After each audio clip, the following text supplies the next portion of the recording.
మన తండ్రి అయిన దేవునికి సమస్త మహిమ, ఘనత, ప్రభావములు కలుగునుగాక. మన ప్రభువును రక్షకుడునైన యేసుక్రీస్తు వారి అతి పరిశుద్ధమైన నామంలో ప్రియమైన దేవుని బిడ్డలందరికీ హృదయపూర్వకమైన ప్రేమ వందనములు తెలియజేసుకుంటున్నాను. దేవుని పరిశుద్ధ గ్రంథంలో నుండి లేవియా కాండము 17వ అధ్యాయమును మనము ధ్యానం చేద్దాం. లేవియా కాండము 17వ అధ్యాయము మొదటి 4 వచనములను చదువుకుందాం. మరియు యెహోవా మోషేకు ఇలాగు సెలవిచ్చెను, నీవు అహరోనుతోనూ అతని కుమారులతోనూ ఇశ్రాయేలీయులందరితోనూ ఇలాగు చెప్పుము, ఇది యెహోవా ఆజ్ఞాపించిన మాట.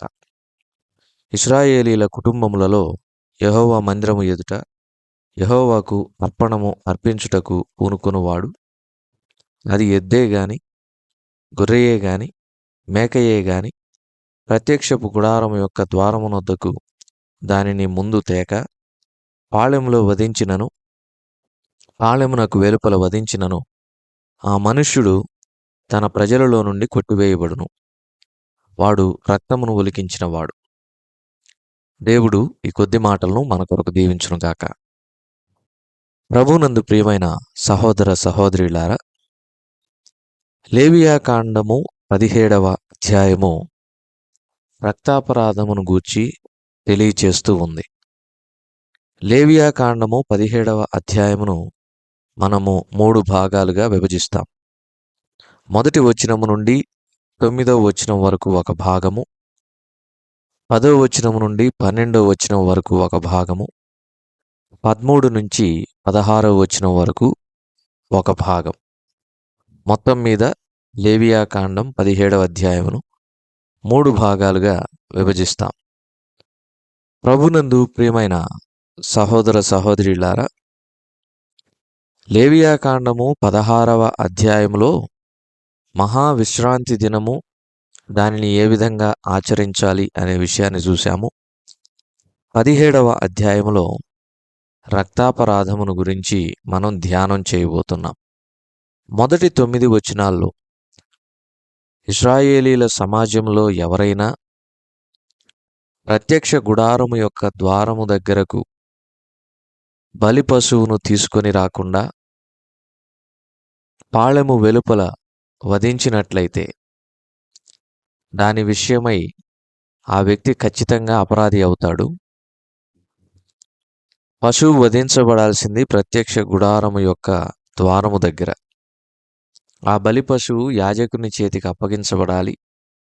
యాజకుడు ప్రత్యక్ష గుడారపు ద్వారము దగ్గరనే దానిని వధించాలి.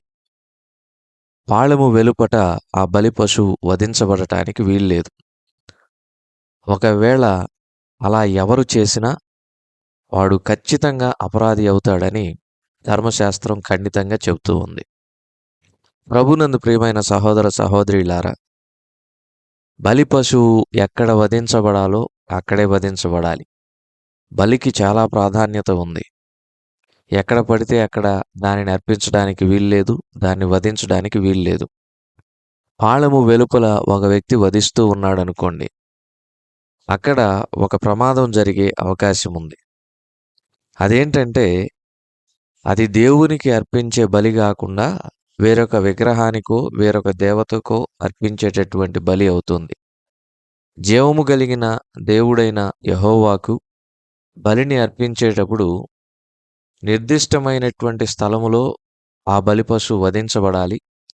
నిర్దిష్టమైనటువంటి స్థలములో ఆ బలి పశువు వధించబడాలి.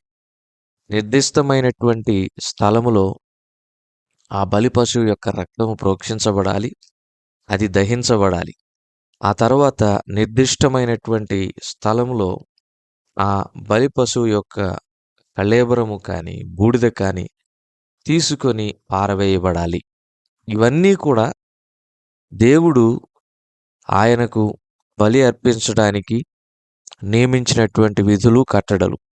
వాటిని ఏ వ్యక్తి మీరినా ఏమవుతుందో తెలుసా? 9వ వచనం చదువుకుందాం.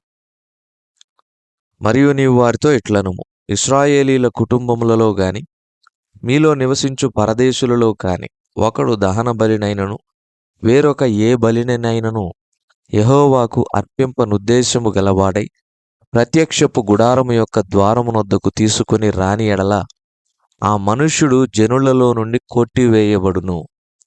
ప్రభునందు ప్రియమైన వారలారా, ప్రత్యక్ష గుడారము యొక్క ద్వారమునొద్దకు ఆ బలి పశువును తీసుకొని వచ్చి యాజకుని చేతికి దానిని అప్పగించి, యాజకుడు దాన్ని ప్రత్యక్ష గుడారం యొక్క ద్వారము దగ్గర వధించకపోతే, ఆ బలి పశువు పాళెము వెలుపట గనక వధించబడితే, ఎవరు దానిని వధిస్తారో ఆ వ్యక్తి ఏమవుతాడంటే సమాజములో నుండి కొట్టివేయబడతాడు.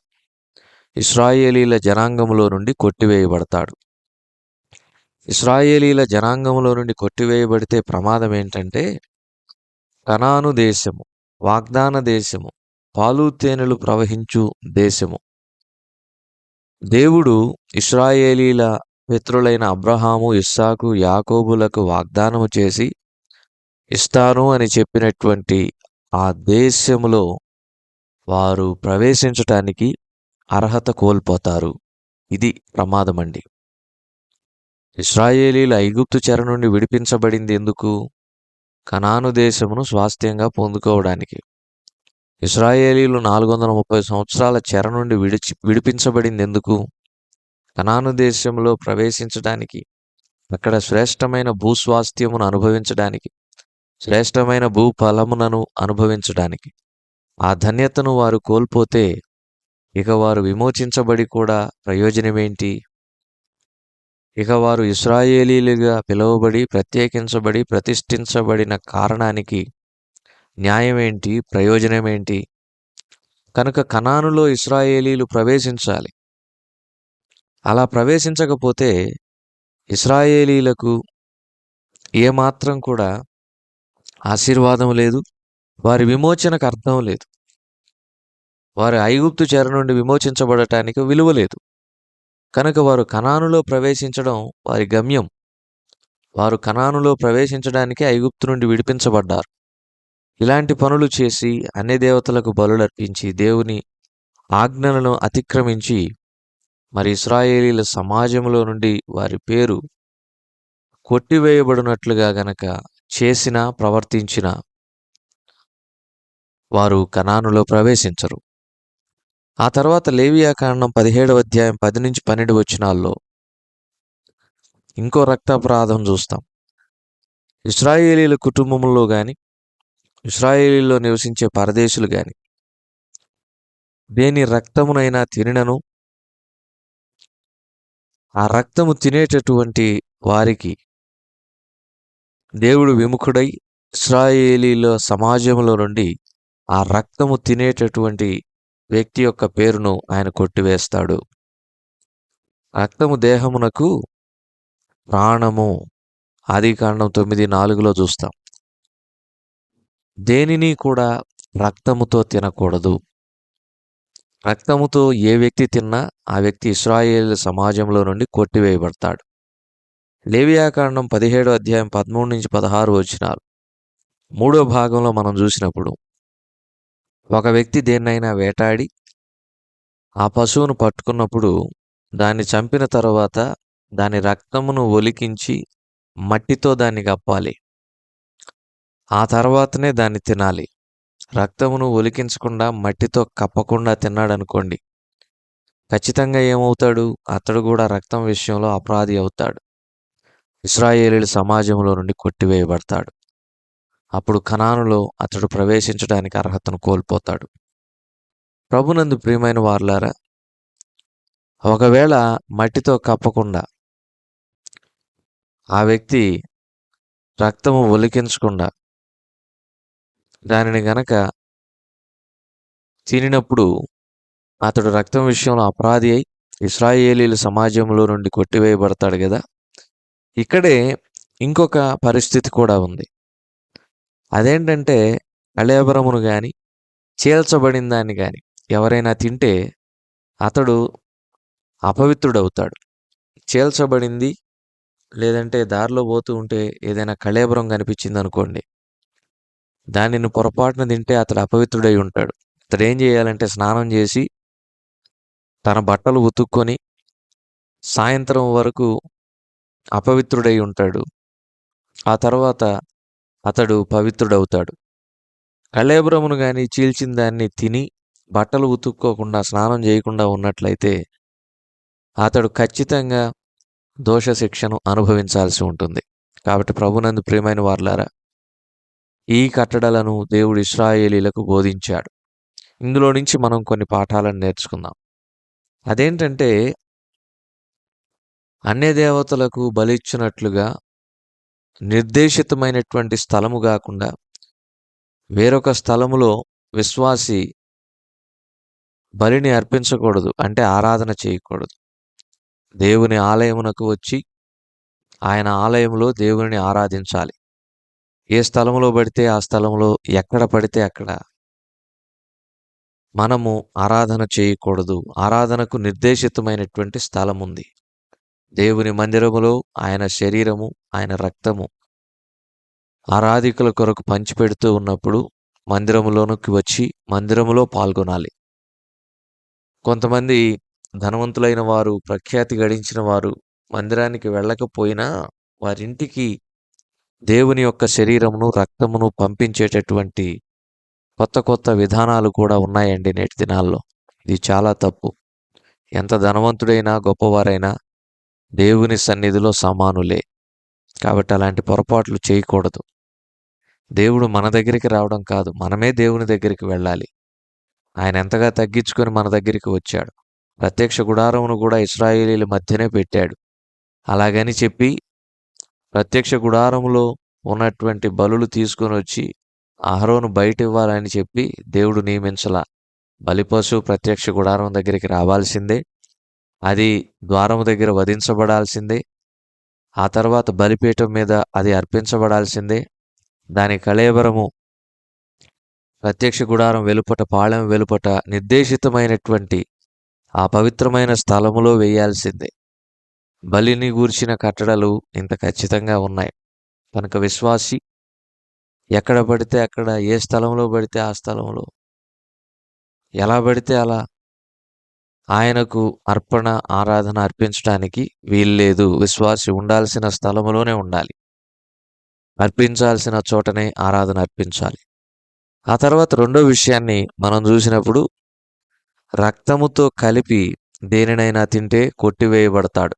నిజమే, దానిని రక్తాపరాధం అంటారు. రక్తంతో కలిపి ఏ పశువును తిన్నా ఇశ్రాయేలీల సమాజంలో నుండి కొట్టివేయబడతాడు. ఇశ్రాయేలీల సమాజంలో నుండి ఎప్పుడు కొట్టివేయబడతాడు? దేవుని ఆజ్ఞను అతిక్రమించినప్పుడు. ఇశ్రాయేలీల సమాజంలో నుండి కొట్టివేయబడితే ఏమవుతుంది? కనాను దేశంలో, వాగ్దాన భూమిలో ప్రవేశించడు. మనం కూడా పరమ కనాను యాత్రలో ఉన్నాం, పరలోక యాత్రలో ఉన్నాం. ఈ లోకంలో మనం యాత్రికులం, పరదేశులం. 1 పేతురు 2:11 ప్రకారం. ఈ లోకం శాశ్వతం కాదు. ఈ భూలోకంలో మనం ఎల్లకాలం ఉండడం. ప్రభునందు ప్రియమైన వారలారా, మనం యాత్రికులం. ఒక రోజున పరలోకం చేరుకోవాలి. కాబట్టి మన పేరు పరలోకమునకు చేరుకునేటటువంటి భక్తులలో నుండి కొట్టివేయబడకుండా మన క్రియలు, మన ప్రవర్తన, మన సాక్ష్యం ఉండాలి. ఇది మనం నేర్చుకోవాల్సిన పాఠం. మనం అపరాధులం కాకూడదు. మన పేరు జీవగ్రంథంలో నుండి కొట్టివేయబడక మన ప్రవర్తన, క్రియలు అన్నీ దేవునికి ఇష్టంగా ఉండునట్లుగా చూసుకోవాలి. ఆ తర్వాత మూడవది మనం చూసినప్పుడు, ప్రభునందు ప్రియమైన వారలారా, చీల్చబడింది కళేబరమును మనం ముట్టకూడదు. చీల్చబడింది, అది ఎలాగో ప్రమాదానికి గురై వేరొక మృగం చేతనో ఏదో ఒక విధంగా చీల్చబడిన దాని జోలికి మనం వెళ్ళకూడదు. అంటే దేవుడు మనకు అనుగ్రహించినది మనం తీసుకొని దానితో తృప్తి కలిగి ఉండాలి. పేరాశ, అత్యాశకు పోయి ఊరికినే వచ్చింది అని చెప్పి, ఏదో ఒకట్లే అని చెప్పి చీల్చబడింది, లేదంటే కళేబరము మనం తీసుకొని అనుభవించడానికి వీల్లేదు. ఈ విషయాలను మదిలో పెట్టుకుందాం. దేవుడు మనకిచ్చిన దానితో మనం సంతృప్తి కలిగి ఉందాం. దేవుడు మనకిచ్చిన దానిలో సర్దుకుందాం. జీవితములు సంతోషంగా ఉంటాయి. మన మీదకి అపరాధం రాదు. ఈ 3 విషయాలను జ్ఞాపకం పెట్టుకుందాం. దేవుడి కొద్ది మాటలు మన కొరకు దీవించును గాక. ప్రార్థన. కృపగల మా తండ్రి, మీరు అనుగ్రహించిన వర్తమానమునకై స్తోత్రములు. విత్తబడిన వాక్యం నీరు కట్టి ఫలింపచేయండి. మా ప్రియులను దీవించండి. దినమంతటి కొరకు సిద్ధపరచమని మా రక్షకుడైన యేసుక్రీస్తు వారి పరిశుద్ధమైన నామములో ప్రార్థించి అడిగి వేడుకొంచున్నాము తండ్రి. ఆమేన్.